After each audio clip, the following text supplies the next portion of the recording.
एक समय की बात है। एक जवान लड़का बौद्ध भिक्षु के पास जाता है और कहता है, गुरुवर, मेरी किस्मत इतनी खराब क्यों है? जो कुछ भी मैंने अपने जीवन में चाहा वह मुझे कभी नहीं मिला। मुझे हमेशा सफलता और निराशा मिली है, लेकिन मुझे पता है कि ऐसे कई लोग हैं जिनके जीवन में कुछ कमी नहीं है। उनके जीवन में वह प्राप्त करता है जो भी चाहता है, वही सब कुछ उन्हें मिलता है। गुरुवर, इसका कारण अंत में क्या होता है कि कुछ लोगों के पास सब कुछ मौजूद होता है, वह जो कुछ भी करता है वे हर काम में सफल होते हैं, जो भी वह चाहता है वह सब प्राप्त करता है, जबकि दूसरी तरफ अधिकांश लोग सिर्फ मेरी तरह सपने देखते रहते हैं, लेकिन वह कभी नहीं। जिन चीज़ों को आप पसंद करते हैं और सफलता नहीं पा सकते, तो आप मुझसे ऐसा तरीका बताएंगे जिससे मैं भी अपनी किस्मत सुधार सकूं और चाहे हुई सफलता प्राप्त कर सकूं। बौद्ध भिक्षुणी ने पूरी बात को ध्यान से सुना और फिर कहा, वे सफल लोग जिनकी बात आप कर रहे हैं, शायद उनमें से कुछ लोग आपकी किस्मत की सहायता से सफल हुए हों, लेकिन अधिकांश लोग भाग्य से नहीं बल्कि सफल हैं, क्योंकि उन्होंने इस सफलता को प्राप्त किया है। सफलता को हासिल करने के लिए और मानव में सफल रहने के लिए कुछ महत्वपूर्ण आदतें होती हैं, और इसके बारे में एक विशेष दृष्टिकोण रखना बहुत महत्वपूर्ण होता है। आज मैं आपको बस अपना पूरा सिद्धांत बताने जा रही हूँ। ध्यान से समाप्ति तक सुने, व्यक्ति ने कहा। हाँ गुरुवर, मैं आपका पूरा सिद्धांत समझता हूँ। ध्यान से सुनिए, बौद्ध भिक्षु ने कहना शुरू किया। हमें सही तरीके से और शांत मन के साथ सोचना, आप जीवन में आने वाली हर चुनौती का समाधान ढूंढ सकते हैं। हम सबको अपना शून्य खोजने का, यानी शून्य बनने का अर्थ खोजने की कोशिश करनी चाहिए। एक तरीका है मानसिक अवस्था को प्राप्त करके, जहां प्यार, अच्छी सेहत, ध्यान और खुशी होती है, जहां कोई बीमारी, नफरत, चिंता और युद्ध नहीं होता, बस शांति और खुशी होती है। अपने शून्य के करीब आने के लिए हमें वह करना चाहिए जो हमें पसंद है। हमें हर दिन खुद से यह सवाल पूछना चाहिए, क्या हम अपने लक्ष्य की ओर सच्ची मेहनत कर रहे हैं? क्या हम सकारात्मक हैं और सहयोगी समान सोच वाले दोस्तों से जुड़े हुए हैं? क्या हम अपने कर्तव्यों के प्रति ईमानदार हैं? क्या हम अपना खाली समय सही तरीके से उपयोग कर रहे हैं? इस तरह के सवाल हमें सकारात्मक विचार करने पर मजबूर करते हैं, हमें मुख्यता देते हैं और हमारे शून्य तक पहुंचने की यात्रा को और भी रोचक बनाते हैं। इसके द्वारा आपके लक्ष्य आपकी आर्थिक स्थिति और खुशी को निर्धारित कर सकते हैं। हमेशा ऐसे लोगों के साथ रहने की कोशिश करनी चाहिए जिनके लक्ष्य बड़े होते हैं और जीवन जीने का खर्च ज्यादा होता है, क्योंकि ऐसे लोग हमें आगे बढ़ने की प्रेरणा देते हैं। वे हमारी सफलता में खुश होते हैं और हमें सही सलाह देते हैं। हमेशा सृजनात्मक और ऐसे सपने देखना चाहिए। हम इसे 5 तरीकों में कर सकते हैं। पहला, हमें खुद से सवाल पूछते रहना चाहिए, मैं कौन हूं और जीवन में कहां जाना चाहिए और कैसे पहुंचना है। दूसरा तरीका, हमारे लक्ष्य बहुत स्पष्ट होने चाहिए। हमें बेहतर जानना चाहिए कि हम क्या हासिल करना चाहते हैं। तीसरा तरीका है, हमारा लक्ष्य पूरा करने के लिए हमें एक अंतिम तिथि तय करनी चाहिए। चौथा तरीका, हमें सकारात्मक और आशावादी दृष्टिकोण बनाए रखना चाहिए। और 5वां तरीका, हमेशा खुद के प्रति पूरी भक्ति रखनी चाहिए। केवल सकारात्मक कार्यों को किया जाना चाहिए, यहाँ तक कि अकेले होने पर भी। नकारात्मक कार्यों को नहीं किया जाना चाहिए, क्योंकि कहीं बोले गए शब्दों में बहुत बड़ी शक्ति होती है। उत्साह और आशा से भरा होना किसी की जिंदगी को बदल सकता है। ठीक उसी तरह नकारात्मक शब्द किसी की जिंदगी को बर्बाद कर सकते हैं। हमेशा कुछ नया सीखना चाहिए। यह फॉर्मल शिक्षा या उच्चतर शिक्षा के माध्यम से होने की जरूरत नहीं है, बल्कि इच्छा शक्ति की आवश्यकता होती है। यदि व्यक्ति का इरादा दृढ़ होता है तो ये तरीके उसे सफल बनाएंगे। हमें हर दिन अपनी प्राप्तियों के बारे में, क्यों हम बेहतर हैं, हमारा लक्ष्य क्या है और हम इसे कैसे प्राप्त कर सकते हैं, याद दिलाना चाहिए। यकीन करें, यह हमारी आदत है जो हमें उत्साहित, लक्ष्य विशिष्ट और सकारात्मक बनाए रखती है। यदि हम खुद के साथ और आसपास के लोगों के साथ काम करें तो यह महत्वपूर्ण है, और आपको बेहतर महसूस कराना तो यह हमारे लिए है। और बेहतर करने का प्रयास करें और हमारी सफलता की संभावनाएं और भी अधिक बढ़ जाती हैं। कभी भी जोरदार आवाज और अश्लील शब्दों का उपयोग नहीं करना चाहिए। इससे हम कमजोर और आत्मविश्वासहीन दिखते हैं। हमारी सफलता का निर्धारण हमारे लिए खुद के लिए हम क्या करते हैं के कारण नहीं होता, बल्कि यह चीज उसके कारण होती है जो हम दूसरे लोगों को प्रेरित करने के लिए करते हैं। हम सभी काम करते हैं, खुद को करने की ज़रूरत नहीं है। हमें सिर्फ वही करना चाहिए जो आवश्यक है और शेष कार्य को सही लोगों के बीच बांट देना चाहिए। इससे सामने वाले व्यक्ति को भी महत्वपूर्ण महसूस होता है और हमारा काम आसानी से और बेहतरीन तरीके से होता है। हमेशा जीत के बारे में सोचना चाहिए, क्योंकि जो व्यक्ति जीत के बारे में सोचता है और विश्वास रखता है, वहां जीत होती है। यह जीतने का नियम है और ऐसे ही काम करता है। हमें इसे ध्यान में रखना चाहिए।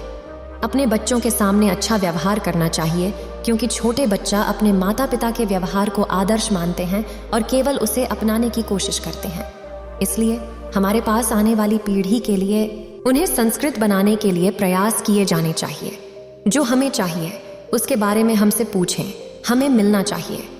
दरवाजे पर दस्तक देनी चाहिए और हम पाएंगे जो हम चाहते हैं प्राप्त करना।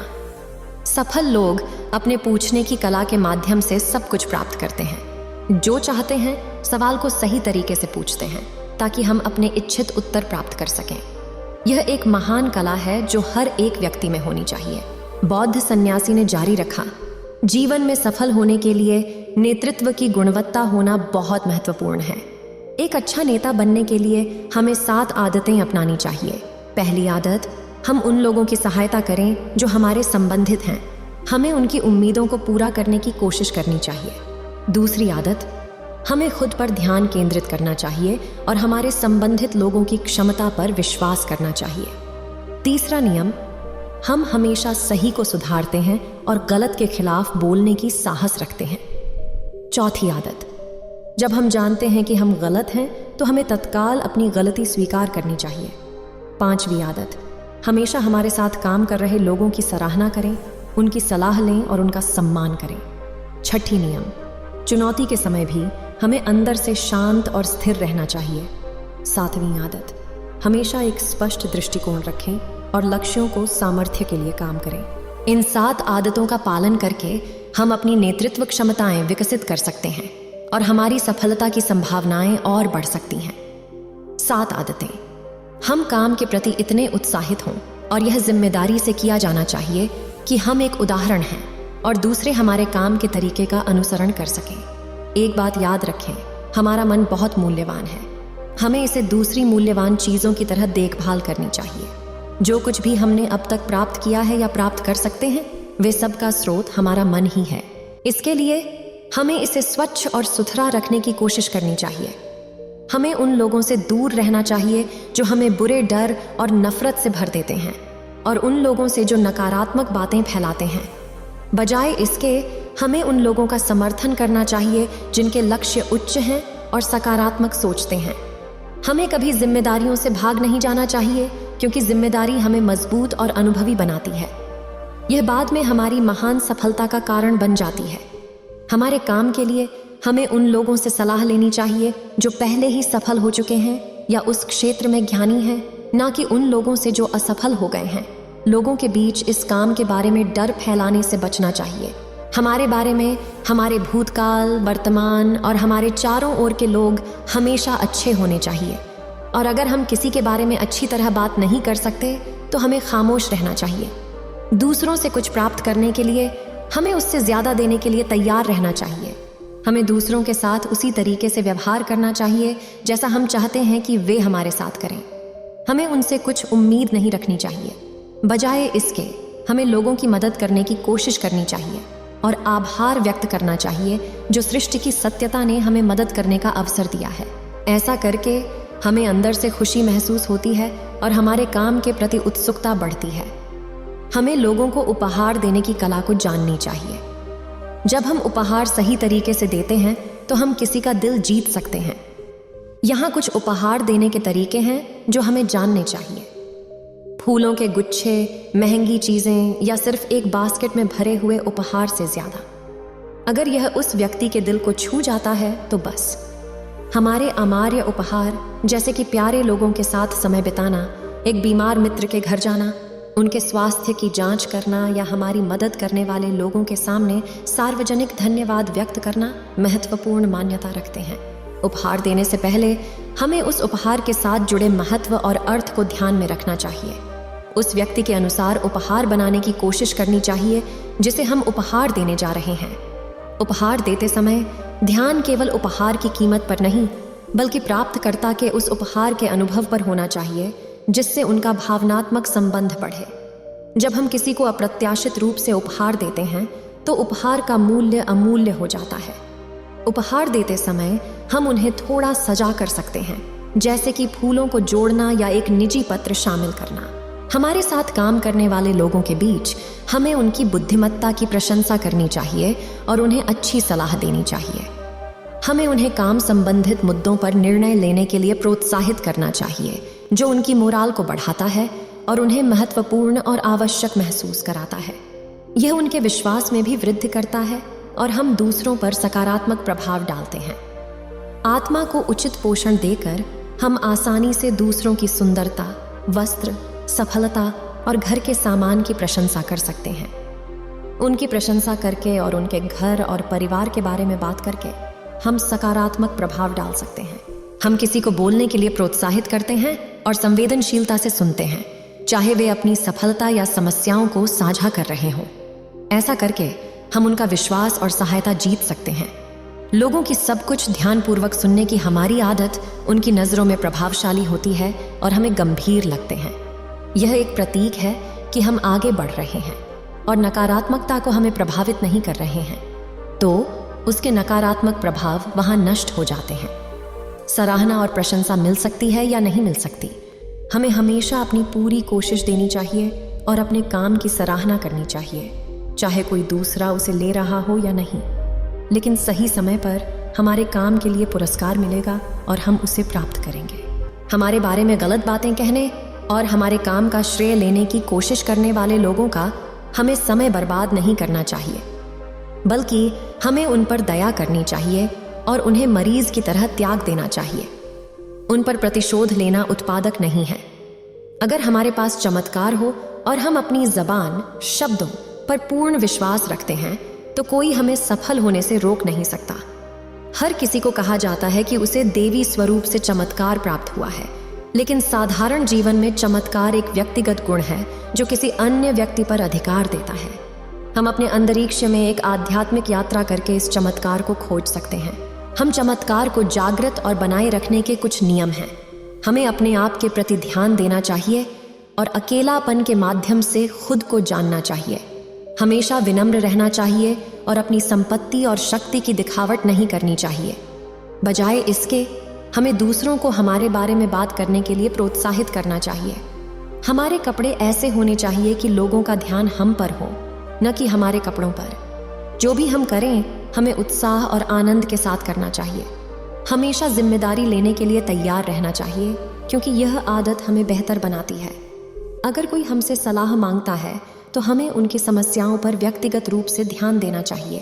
अगर हम अपने वचनों और वादों का पालन करें तो उसे समाधान मिलना चाहिए। इससे हमें विशाल सम्मान प्राप्त होता है और हमारा चमत्कार बरकरार रहता है। छोटे वादों को पूरा करके हम महान सफलता प्राप्त कर सकते हैं। उदाहरण के रूप में, जब हम किसी से मिलने का अनुबंध बनाते हैं तो हमें उस निर्दिष्ट समय पर उनसे मिलना चाहिए।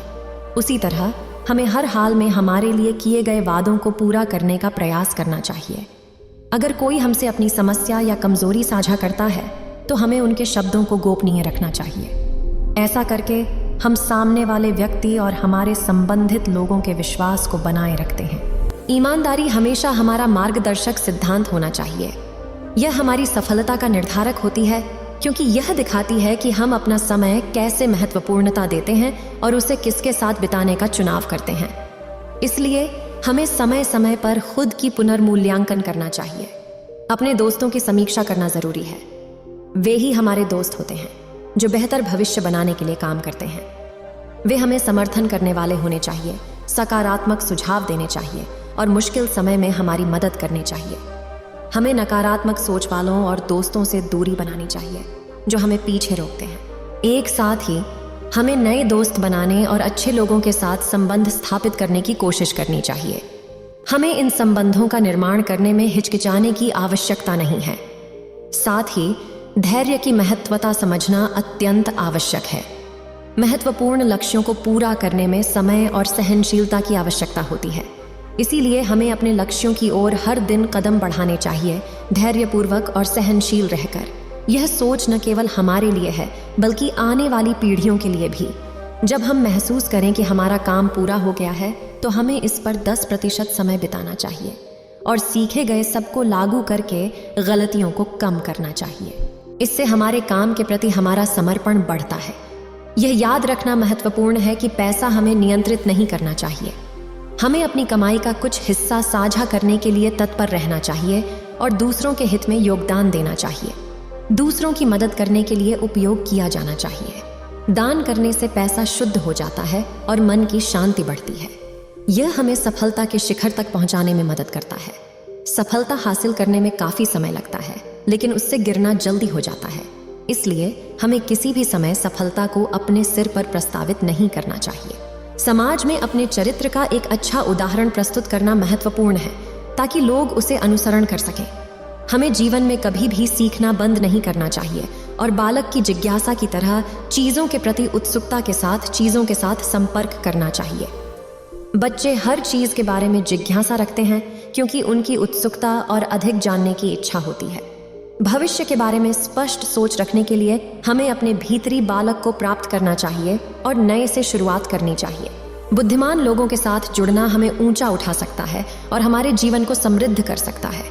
वे हमें सफलता की ओर प्रेरित कर सकते हैं और जीवन का आनंद लेने के लिए प्रोत्साहित कर सकते हैं। हमें अपनी सफलताओं को दूसरों के साथ साझा करना चाहिए और अपने जीवन के सर्वश्रेष्ठ पलों का मूल्यांकन करना चाहिए। हमारे आसपास ऐश्वर्यशाली लोगों के साथ घिरे होना भी महत्वपूर्ण है, जो हमारे लिए चुनौतियां पेश कर सकते हैं। हमें सफल व्यक्तियों से सलाह मांगनी चाहिए और उनके अनुभवों से सीखनी चाहिए। बड़े लक्ष्यों को स्थापित करके हम अपने आप को मजबूत कर सकते हैं और वे चीजें प्राप्त कर सकते हैं जिन्हें दूसरे असंभव मानते हैं। एक लक्ष्य के बिना जीवन अर्थहीन हो जाता है। एक लक्ष्य हमें आगे बढ़ने की ऊर्जा की तरह होता है। लक्ष्य जितना बड़ा होगा, उत्साह ज्यादा जलेगा हमारे अंदर उसे प्राप्त करने के लिए। यदि हम संकल्पबद्ध और समर्पित रहेंगे तो हम अपना लक्ष्य पूरा करेंगे। इसके बाद बौद्ध भिक्षु ने श्रोताओं की ओर मुड़कर कहा कि वह आशा करती है कि उन्होंने संदेश को समझ लिया होगा। उन्होंने फिर अपना भाषण समाप्त किया। ध्यान से सुन रहे इस लड़के ने भिक्षु को अपने मार्गदर्शन के लिए कृतज्ञता व्यक्त की। उसने भिक्षु की सलाह को अपने हृदय में रखा और नई संकल्प के साथ वह स्थान छोड़ दिया। उम्मीद है आप सभी को यह वीडियो अच्छी लगी होगी। अगर आप बुद्ध के सच्चे विश्वासी हैं तो चैनल को सब्सक्राइब और वीडियो को लाइक करके कमेंट में नमो बुद्धा लिख दीजिए।